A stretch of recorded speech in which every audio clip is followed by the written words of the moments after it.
Hello students, आप सभी का स्वागत है आईबीएस शिमला के यूट्यूब चैनल पे। तो आज हमें एक नया नोटिफिकेशन देखने को मिला है आईडीबीआई बैंक की ओर से। तो इस नोटिफिकेशन के अंदर एग्जीक्यूटिव के जो है पोस्ट आउट हुए हैं 1000 के अप्रोक्स इसके अंदर वैकेंसीज आई है। तो चेक करते हैं, पूरी डिटेल्स जानते हैं कितने वैकेंसीज कैटेगरी वाइज कितने हैं।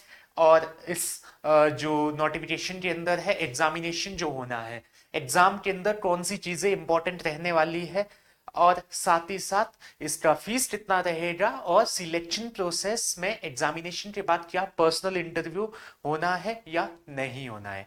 ठीक है, ये सारी चीजें हम इसके अंदर जानेंगे। चलिए देखते हैं। सबसे पहले ये नोटिफिकेशन रिलीज किया गया है आईडीबीआई बैंक की ओर से। चलिए तो जा चलते हैं स्टेप फर्स्ट पेज पे, जहां पे गिवन है जो पोस्ट है वो है एग्जीक्यूटिव सेल एंड ऑपरेशन की। ठीक है, executive cell and operation simple अगर हम बात करें तो हम बोल सकते हैं आईडीबीआई के अंदर क्लरिकल की पोस्ट है। ठीक है, क्लरिकल की पोस्ट है। वैकेंसीज कितनी है, वैकेंसीज देख लीजिए। वैकेंसीज 1000 वैकेंसीज है। अनरिजर्व के अंदर 448, एसटी के अंदर 94, एससी की 127, ओबीसी 231, ईडब्ल्यूएस 100 पोस्ट।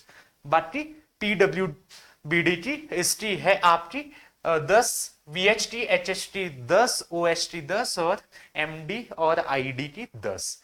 तो ये टोटल वैकेंसीज है जो आप यहां पे देख सकते हैं कैटेगरी वाइज कितना है। उसके बाद अगर हम चलें, इसके बाद सबसे पहले इंपॉर्टेंट डेट्स पे, डेट्स इंपॉर्टेंट कौन से रहने वाले हैं। तो नोटिफिकेशन सबसे पहले देखते हैं। नोटिफिकेशन देखिए 6 नवंबर को आज के दिन आउट हुआ है।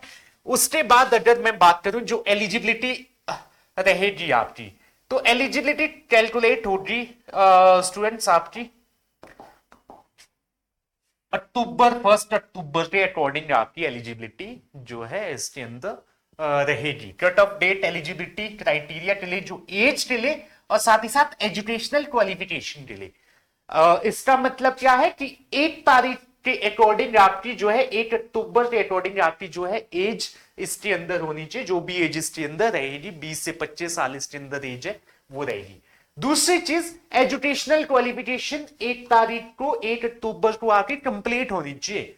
मतलब 1 अक्टूबर 2024 को आपका ग्रेजुएशन आपका कंप्लीट होना चाहिए। कब? 1 अक्टूबर को। ठीक है, क्योंकि इसके अंदर क्वालिफिकेशन क्या है, अंडर ग्रेजुएट, इसके अंदर क्वालिफिकेशन आपका ग्रेजुएशन क्वालिफिकेशन है।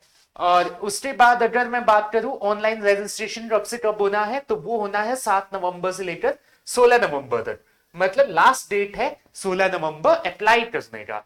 और tentative date of online test कब है, वो है 1 दिसंबर 2024 संडे के दिन। ठीक है, तो 1 दिसंबर को एग्जाम है। तो काफी फास्ट इनका प्रोसेस रहता है एग्जामिनेशन का। तो अगर हम अभी से कैलकुलेट करें तो 25 डेज हमारे पास, 24-25 डेज हमारे पास अप्रोक्स है एग्जामिनेशन के लिए। ठीक है, चलिए चलते हैं हमारा सबसे पहले एलिजिबिलिटी क्राइटेरिया जो मैंने बताया आपको पहले 1 अक्टूबर 2024 के अकॉर्डिंग आपका कैलकुलेट होगा। तो 1 तारीख के अकॉर्डिंग आपका जो एज है वो कितना होना चाहिए, वो एज होना चाहिए 20 साल से लेकर 25 साल तक, 20 से 25 के बीच में।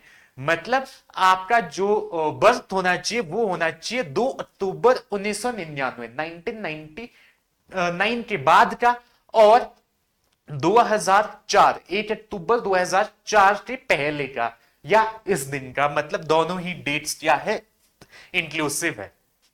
एजुकेशनल क्वालिफिकेशन जो मैंने आपको ऊपर बताया कि ग्रेजुएट आप होने चाहिए किसी भी रिकॉग्नाइज्ड यूनिवर्सिटी से, और एनी डिसिप्लिन, किसी भी डिसिप्लिन में आपका ग्रेजुएशन हो, आपका बीए हो, बीकॉम हो, बीएससी हो, बीटेक हो, बीबीए हो, आप एलिजिबल है इस फॉर्म को फिल करने के लिए, इस एग्जाम को देने के लिए। Computer literacy, computer literacy simple से इसके अंदर आपको क्या बोला है कि प्रोफिशिएंसी आपकी होनी चाहिए कंप्यूटर में, आईटी रिलेटेड एस्पेक्ट्स में। बाकी इस चीज को टेस्ट नहीं किया जाएगा कि आप कंप्यूटर प्रॉपर प्रोफिशिएंसी आपकी है नहीं है, बट आप ये क्या है, ये आपकी डिजायर्ड जो क्वालिफिकेशन है कि आपको कंप्यूटर एटलीस्ट चलाना आता हो। ठीक है, बेसिक चीज है, इसके बारे में ज्यादा फोकस करने की जरूरत आपको नहीं है। फिर चलते हैं हम नेक्स्ट इस सैलरी पे चलते हैं। ठीक है, सैलरी आपकी कितनी रहेगी? 2 साल आपका जो सैलरी रहेगा, कंसोलिडेटेड जो सैलरी रहेगा, पहले साल आपका रहेगा 29,000 पर मंथ, सेकेंड ईयर आपका रहेगा 31,000 पर ईयर पर मंथ। ठीक है, सेकेंड ईयर के लिए, फर्स्ट ईयर के लिए 29,000 पर मंथ रहने वाला है। ठीक है, उसके बाद देखिए अपॉइंटमेंट आपका प्योरली कॉन्ट्रेक्चुअल होगा इन नेचर। ठीक है, कॉन्ट्रेक्चुअल होगा, उसके साथ साथ जो कॉन्ट्रैक्ट होगा आपका वो काउंट नहीं किया जाएगा सीनियोरिटी के लिए। ठीक है, उसके बाद अगर हम बात करें regular full time employment at a later stage आपका इसके अंदर रहने वाला है। मतलब क्या है उसका, वो मैं इस पॉइंट के अंदर आपको बताता हूं। वो देखिए आप सबसे पहले इसके बारे में जानते हैं। पोस्टिंग आपका कहां होगा? At bank distribution to any office of the bank. तो बैंक का कोई भी ऑफिस, मतलब ऑल ओवर इंडिया आपका पोस्टिंग किसी भी ब्रांच में हो सकता है, लेकिन आपको ज्यादा वरी करने की जरूरत नहीं है। आईडीबीआई के अंदर आपका जो नियर बाय आपका ब्रांच है, मोस्ट ऑफ द केसेस में आपको आपका लोकल ब्रांच मिल जाएगा। बहुत रेयर केस होगा कि आपको ब्रांच बहुत ज्यादा दूर मिलेगा। ठीक है, क्योंकि एग्जीक्यूटिव का पोस्ट है, बहुत ज्यादा दूर जो है कैंडिडेट नहीं जाएगा जॉब करने, ये बैंक भी जो है समझता है। उसके बाद हम चलते हैं कैरियर प्रोस्पेक्ट पे। तो ये चीज इंपॉर्टेंट रहने वाली है कि बेसिकली बहुत सारे कैंडिडेट इस एग्जाम को फिल नहीं करेंगे। उनका डाउट क्या रहेगा कि क्या ये बैंक के अंदर जो जॉब है वो सिक्योर है या नहीं है। ठीक है, ये चीज बहुत सारे स्टूडेंट के दिमाग में अभी भी चल रही है। और आईडीबीआई बैंक के बारे में बहुत सारा जो रूमर यूट्यूब पे आपको देखने को मिलेगा कि आईडीबीआई एक प्राइवेट बैंक है या आईडीबीआई के अंदर जॉब सिक्योरिटी नहीं है। ये सारी चीजें आपको जो है ध्यान नहीं देना है, आपको अपनी तैयारियों पे ध्यान देना है। आप एग्जाम नोटिफिकेशन आया है, आप एग्जाम फिल करिए, एक आपके पास अपॉर्चुनिटी है तो आप फिल करिए। अगर आपका एग्जाम क्वालिफाई होता है, उसके बाद आपको लगता है कि ये जॉब मुझे नहीं करनी है, तो आप छोड़ सकते हैं। नहीं तो एक अच्छा चांस है जॉब लेने का, तो आप जॉब आईडीबीआई बैंक के अंदर इजीली ले सकते हो। अगर आपकी अच्छी तैयारी जो है, आप तैयारी जो है आपकी एक लेवल तक, सर्टेन लेवल तक आपकी तैयारी पहुंच चुकी है, तो आप ये एग्जाम क्रैक कर सकते हो। क्योंकि बहुत कम कैंडिडेट इस नोटिफिकेशन को इसे फिल करते हैं, तो इसको क्रैक करना बाकी एग्जामिनेशन से इजी रहने वाला है। ठीक है, बाकी अगर प्राइवेटाइजेशन की बात करें, या प्राइवेट है या गवर्नमेंट एंटिटी है, तो बेसिकली इसके जो 89% आई थिंक 89% जो इसके शेयर्स है वो गवर्नमेंट के पास ही है, एलआईसी के पास और गवर्नमेंट ऑफ इंडिया के पास। तो चलिए देखते हैं इसके अंदर जो जॉब सिक्योरिटी के बारे में क्या चीजें है। तो कॉन्ट्रैक्ट इसका कितना रहने वाला है? वो रहने वाला है 1 साल का। ठीक है, 1 ईयर का कॉन्ट्रैक्ट पीरियड रहने वाला है। अच्छा, उसके बाद क्या होगा? 1 साल के कॉन्ट्रैक्ट के बाद क्या आपको निकाल दिया जाएगा? नहीं, ऐसा नहीं है। फिर उसके बाद क्या होगा? उसके बाद रिव्यू किया जाएगा आपकी सर्विस को, और एक्सटेंशन मिलेगा year to year basis for a further period of 1 year. 1 साल के लिए और एक्सटेंशन आपको मिलेगा, सब्जेक्ट टू सेटिस्फैक्टरी परफॉर्मेंस। आपका परफॉर्मेंस सेटिस्फैक्टरी होना चाहिए। ठीक है, completion of assigned mandatory e certification, availability of the vacancies and any other criteria that bank में decide from time to time. उसके बाद आपका ऑन सक्सेसफुल कंप्लीशन ऑफ, देखिए पहले आपने 1 साल कॉन्ट्रैक्ट किया, फिर आपका 1 साल इंक्रीज कर दिया उन्होंने, एक्सटेंशन दे दिया। उसके बाद 2 साल आपका कंप्लीट होने के बाद आपका क्या होगा? फिर आपको अपॉइंट किया जाएगा, appointee shall become eligible for appointment as junior assistant manager. जेम के लिए आप जो है एलिजिबल होंगे। एक एग्जाम होता है डिपार्टमेंटल एग्जाम, हम उसे बोल सकते हैं, वो होता है। उसके बाद आप बन जाओगे जेम, जूनियर असिस्टेंट मैनेजर, जो होता है ग्रेड ओ लेवल का।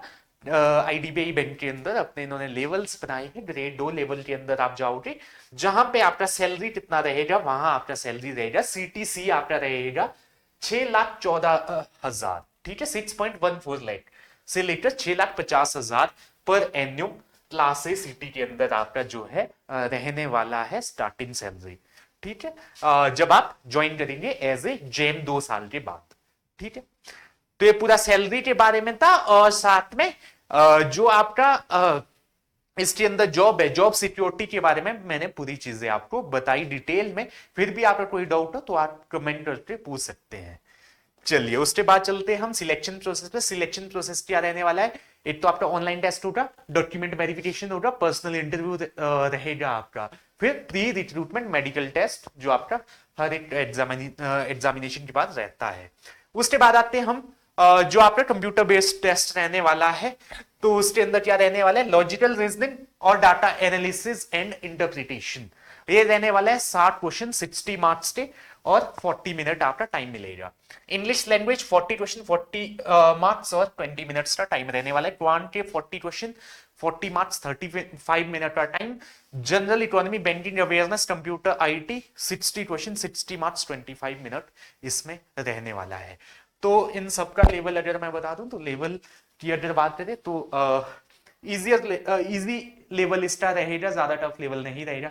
आप ये मान के चलिए कि आपका एसबीआई पीओ प्रीलिम लेवल का आपका रीजनिंग और क्वांट आपको देखने को मिलेगा। इंग्लिश का लेवल भी एसएच उतना ही आपको देखने को मिलेगा। तो लेवल इसका इजी रहता है, और कट ऑफ थोड़ा सा हाई जाता है एज कंपेयर टू, अब अगर हम 200 मार्क्स में से एसबीआई क्लर्क या आईबीपीएस क्लर्क की बात करते हैं, उसके अंदर कट ऑफ काफी लो जाते हैं, इसके अंदर उतना लो कट ऑफ नहीं जाता है।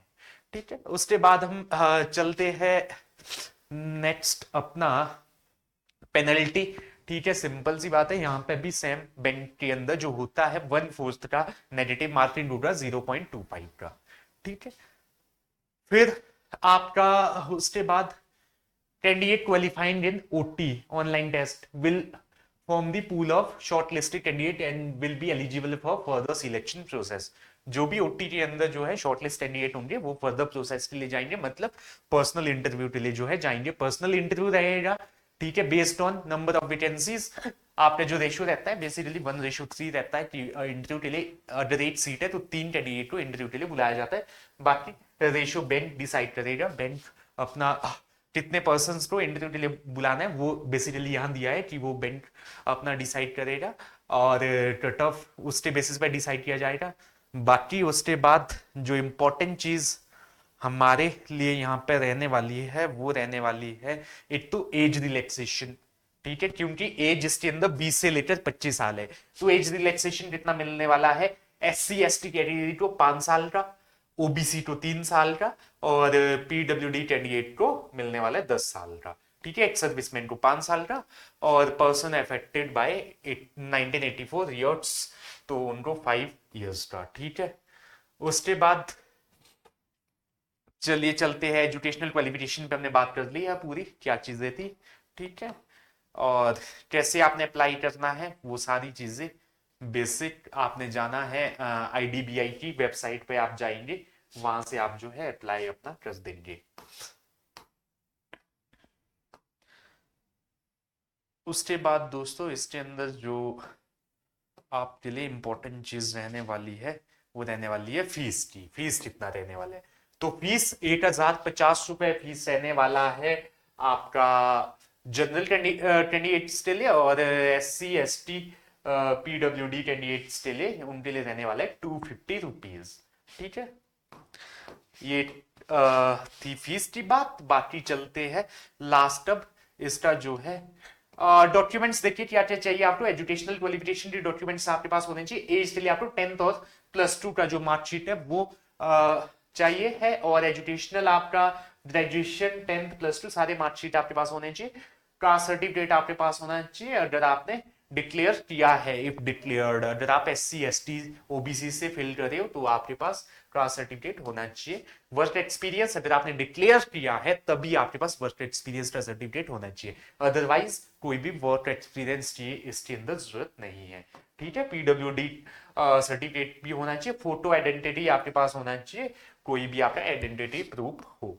ठीक है, उसके बाद हम चलते हैं सीधा जो आपका सिटीज क्या रहने वाला है एग्जामिनेशन के लिए। ठीक है, प्रीलिम और मेंस के लिए, प्रीलिम और मेंस नहीं सॉरी, इसके अंदर एक ही एग्जाम होगा मेंस, तो उसके लिए सिटी क्या रहेगा उस पर चलते हम डायरेक्टली।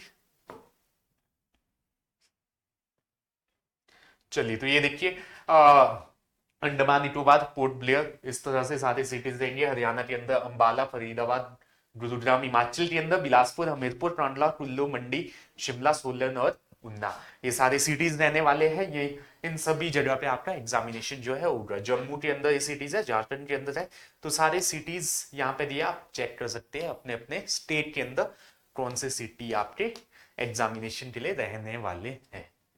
चलिए, तो ये कंप्लीट नोटिफिकेशन पे हमने जो है डिटेल यहाँ पे एनालिसिस डिटेल में हमने इस पे बात करी। तो कोई भी आपका इसके रिगार्डिंग डाउट हो, किसी भी चीज के रिगार्डिंग इस नोटिफिकेशन के अंदर आपका डाउट हो तो आप कमेंट करिएगा। बाकी ये वीडियो और इंफॉर्मेशन आपको अच्छा लगा हो तो इस वीडियो को लाइक करिएगा। बाकी चैनल पे न्यू हो तो चैनल को सब्सक्राइब करिएगा। बाकी मिलते हैं नेक्स्ट वीडियो के अंदर। Thank you.